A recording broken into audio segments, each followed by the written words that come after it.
Did you know this exact scenario was tested before the towers were constructed? In the plane crash test, this tower design stood well enough. However, the engineers did not consider two conditions. What's up, team? My name is Tom, and today I'm gonna react to the collapse of World Trade Center, the complete physics. There are people who believe that the World Trade Center didn't collapse because of the plane that crashed into it, but because there was a bombs that blew up, and there's a lot of conspiracies around that. So let's check out, let's see what this video is gonna bring us. The 9/11 terrorist attack. The huge impact force of the airplane did not cause the Twin Towers to have a tilted fall like this. Instead, the towers stood strong for more than an hour. However, to the world's surprise, the towers collapsed like a house of cards. A vertical fall. The main reason for this strange collapse was the tower's structural design, the perimeter tube design. The concrete floors of the World Trade Center are supported by these trusses. During the airplane crash, the jet fuel burn increased the temperature and caused the trusses to sag. Can you tell what the effect of a heavy and sagging floor on the building? Wait, we're going too fast. To properly understand the physics behind the collapse, first we need to understand the geometry and design details of this building. The perimeter tube design comes to life when you rearrange evenly distributed columns in a building to a tube-in-tube arrangement. These office spaces were incredibly elegant, convenient. Guys, my props to the engineers of this building, because it was well thought when it was built, you know. I heard also that it was made like for the situations in case if a plane will crash into it and it will still stand. This is what I heard, you know. So this is a very interesting point of view. And spacious, with no irritating columns inside the office areas. This was the sole reason why the engineers chose this unique perimeter tube design for both skyscrapers. To truly appreciate this choice, let's quickly compare the design of these offices with those found in the iconic Empire State Building. As you can see, the gigantic columns here eat a lot of useful office floor area. Yeah. If you look closely, you'll notice that a single external column does not run throughout the tower's height. Instead, it's a collection of many prefabricated panels. A single panel consists of 3 columns, reaching 3 floors in height. These panels are then held together by spandrel plates. The engineers connected these panels in an ascending order of height repeatedly, rather than taking a straightforward approach. This method ensured a good stiffness to the external columns. These cute but gigantic cranes, called kangaroo cranes, played a major role in speeding up the construction work of the World Trade Center. By viewing this animation, can you tell how this innovative crane climbs up by itself? When the piston is activated, the crane increases its height. This interesting support structure, which can flex only towards one side, helps the crane rest at this position. At this stage, the bottom portion of the piston is retracted. Once again, the one-side flex support mechanism springs into action. Now that the crane is properly rested, it's time to attach these frames to the base in order to stabilize it. The way this crane climbs looks cool, right? Yeah. If it wants to increase its height, it must simply repeat the same series of motions. When it came time to assemble the frame lock, neighboring kangaroo cranes provided assistance. The World Trade Center towers were one of the first in the United States to use these innovative cranes. Did you notice what this worker is doing here? This simple technique is in fact the reason why the towers, after being struck, held up for more than an hour before they collapsed. This is a spray foam insulation process. When sprayed on a metal surface, this special liquid creates a foam-like texture. In the case of fire, this foam can prevent the heat from reaching the steel for an hour or two, as per its ratings. This useful technique protects the building until first. Wow, that's so smart. And imagine how much steel was involved in building and used to build this skyscraper. I mean, like, there's so much. It costs a lot of money to build this kind of skyscraper, that's for sure. Responders are able to make it to the scene and control the fire. The Twin Towers' trusses and columns were covered with this spray foam insulation. Now it's time for us to explore the second major component of the design, the core. Although the core occupies just 1/4 of the area, this core bears the majority of the gravity load of the tower. Each column of the core was welded to the one below it, and each had a height of around 30 to 50 meters. Later on, I-beam girders were attached at every floor. If you zoom in and analyze the fall of the World Trade Center tower, it's evident that what transpired was basically a sequential collapse of all of its floors. Let's learn something about the floor connection of the World Trade Center to better understand the collapse. Connecting the external columns and core at a high span of 60 feet was only possible by a truss arrangement. The beams would have sagged. To facilitate the construction process, they prefabricated parts of the floor. They then clubbed some of the trusses and secured them together by placing a steel plate over them. The trusses are connected with the columns in a rather unique fashion.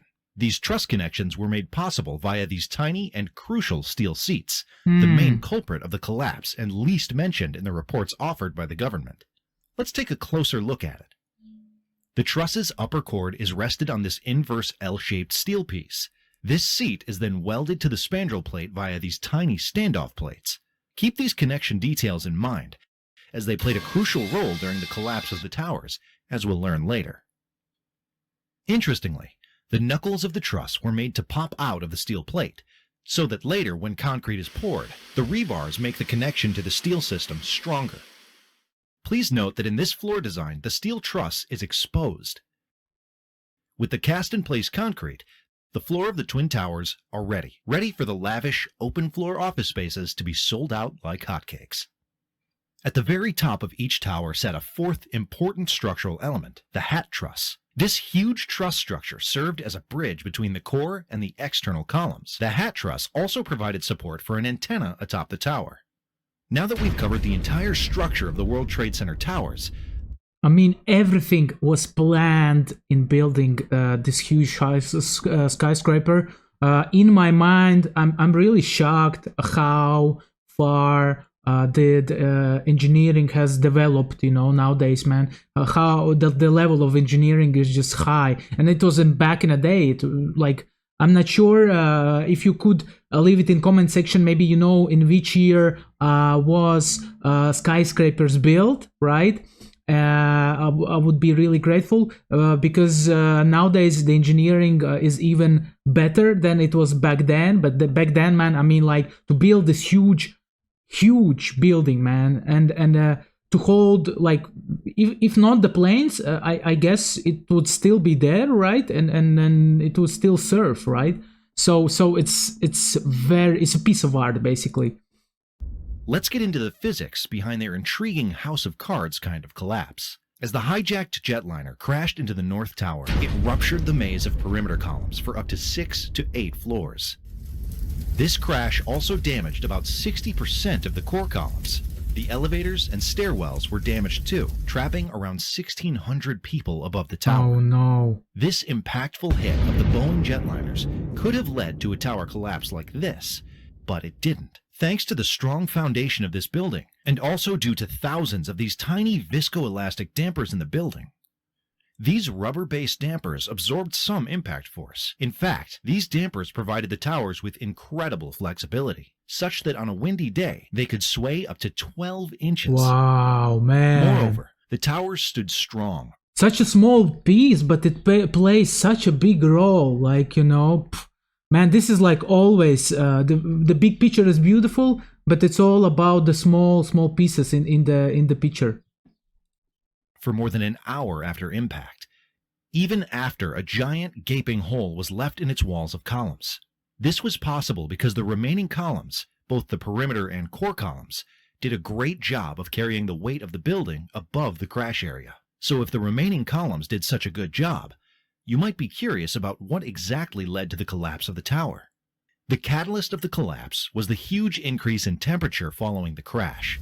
A large amount of jet fuel burned vigorously on those 6 to 8 floors, causing a spike in temperature. If the trusses lacked the protective thermal coating we discussed earlier in the video, the tower would likely have collapsed in as little as 10 to 15 minutes. However, thanks to the thermal insulation spray, this was delayed for over an hour. Burning fuel caused the heat to reach a whopping 1,000 degrees Celsius. Although steel does not melt at 1,000 degrees Celsius, it does surely soften and would have caused the truss to sag, as shown. Just imagine, how hot it was up there, man. The people who were up there, man. I mean, with a heavy heart, I can imagine only this. This is mad. This is mad to be like up there, to be trapped like this. Wow. Can you imagine what the effect of a sagging concrete floor would be on the perimeter tubes? I have two floor designs in front of me. The first one is having a straight floor, and second one is having a floor with a sag. When I apply a force on the first design on the straight floor, this is in fact gravity load. There is no issue for the walls. They are standing strong, right?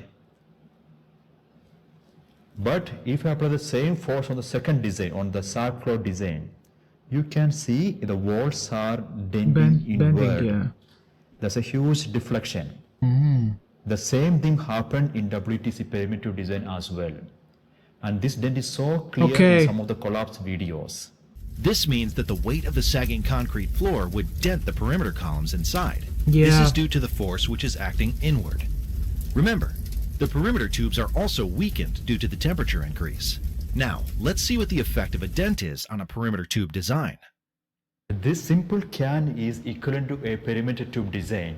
Surprisingly, such a small can is able to handle weight of 3 big UPS. But if you add a small dent on the can,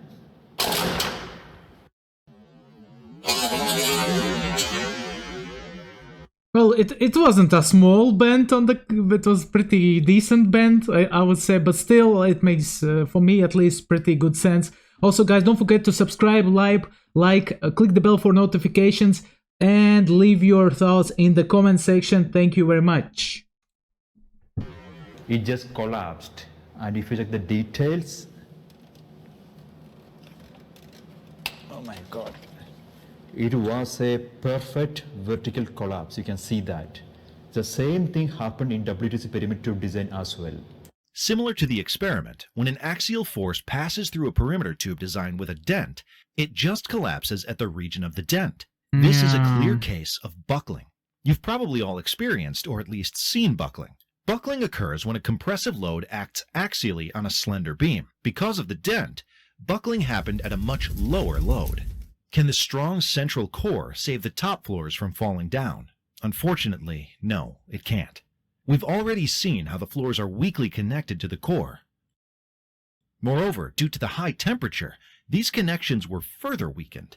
During the collapse of the floors due to the dent, the core's support would simply break. With almost no connection to the core, the result is clear: the collapse of the entire top floors downwards. The mass of the top 15 floors was equivalent to the Titanic, coming in at a mind-blowing 38,000 tons. When it collapsed, I saw the footage that there was so big amounts of dust in the air. This is crazy. Also, there was every transport, basically the island, right? It was blocked where the Twin Towers are located, and people gathered up with their boats, and they created this help people thing, right? Where they just took people from the place and took them to other side of the city, you know, with the boats. And I have a video about that. Also, you can check it out over here, guys. Yeah. In addition, the hat truss and the Boeing were also falling down. The sudden impact force of this huge weight over the floor right below it trashed the lower floors. The perimeter tubes also almost immediately buckled, since the impact force was huge and compressive in nature. This caused an unfortunate chain reaction, and one by one, the floors kept crashing down. The weight also kept increasing as the building collapsed. When viewing footage of the tragedy, you must have surely seen the shredding of the perimeter columns during the collapse. This was due to buckling. The North Tower came down in 13 seconds, and the South Tower took just 11 seconds. Did you know this exact scenario was tested before the towers were constructed? In the plane crash test, this tower design stood well enough. However, the engineers did not consider two conditions. One was the fire from the gallons of jet fuel, and the second was the size of the plane. At the time of the test, the largest plane the engineers considered was the Boeing 707, which was half the size of the one that actually hit. The One World Trade Center Tower, which was erected in the honorable position of the twins, consists of measures to improve rescue strategies and the building's thermal design. In the One World Center, the engineers built a thick wall of reinforced concrete surrounding the egress stairs. This thick concrete wall acts as the core of the building. For obvious reasons, they moved away from the steel core design. During an airplane crash, the concrete core will stay strong. Regarding the floors, this time they didn't expose any of the steel structure, opting to cover it completely with concrete. This prevents any chance of floor. And it shows how quickly people learn on their mistakes. I mean, it was not even a mistake. It just came, a bit later when airplanes were more developed and the people didn't consider this kind of like size of the airplanes as it was told in a video, But the way they upgraded is just phenomenal. Or steel structure sagging due to a rise in temperature. The government also incorporated many new regulations for building safety. With these new safety measures in place, the new One World Trade Center is the tallest building in the Western Hemisphere. Now that you understand the physics of the collapse well, here is an interesting question for you. After being struck, the North Tower stood strong for 1 hour and 42 minutes before collapsing. However, the South Tower collapsed in just 56 minutes. What could be the reason for this time difference? No idea. The reason is the weight of the floors above the crash region. The South Tower crash happened 14 floors lower than the North Tower. This means the South Tower had to carry a much higher load during the fuel burn time. This would obviously lead to easy buckling. This is the reason why even if the North Tower was hit first, it collapsed second. Generally, during a fire accident, the stairs play a major role in evacuating the occupants. However, in this case, the stairways could only save a few people. This was mainly because most of the stairs became obstructed by gypsum debris. Also, all the stairs were located in the central core area. According to the reports, the South Tower's A staircase was the only one which was usable. Many people compare the 1945 Empire State Building crash with the 9/11 attack. Oh, I didn't know about that. The Empire State survived, but the World Trade Center did not. The reality is that these two events are simply incomparable when considering the size of the airplane involved in the crash. The airplane involved in the Empire State Building incident was a tiny bomber aircraft, whereas the World Trade Center was struck by a gigantic... Guys, do you know something about that from the airplane crash in 1945? I have never heard about it, by the way. ...passenger aircraft. The care engineers gave while constructing the foundation of the Twin Towers was incredible. You can see a strange concrete wall within the soil and around the building. This is known as a slurry wall, and its main duty is to prevent water intrusion from the nearby Hudson River. Look at the way they've strengthened the concrete walls using tieback cables. The engineers were able to locate a strong bedrock at a depth of 7 stories. The concrete foundation of this building progressed from there. The engineers called this new foundation technology a bathtub. Interestingly, the bathtub foundation also accommodated 2 tunnels. This strong foundation was the main reason why the impact force of such a gigantic airplane couldn't topple the building. The Twin Towers may not have collapsed if the terrorists had hit the building, say, 5 floors above the actual hit location, or if instead of a perimeter tube design, a normal steel skeleton column design was used. It may also have been avoided if the engineers had used a strong joint at the floor-core connection. Even the terrorists behind the attack likely could not have imagined all the physics that happened after the plane crash, or even anticipated such a monumental building collapse. Sometimes, physics is cruel. You can see the huge amount of debris which was formed after the collapse of Twin Towers. Surprisingly, when they cleared the debris, you can see a column which is standing strong and brave. This is a column from the central core of the building. I know even after all this scientific explanation about the collapse, I will be able to read in the comment section, what about WTC 7 tower? It got collapsed even though it was untouched by the airplane. There is a scientific explanation for that as well, but not in this video. This video is already 15 minutes long. Just give me 1 week of time, we will cover that portion as well. Now about this brave column, it is currently shifted to a museum dedicated to WTC Memorial. And this column is still standing strong there.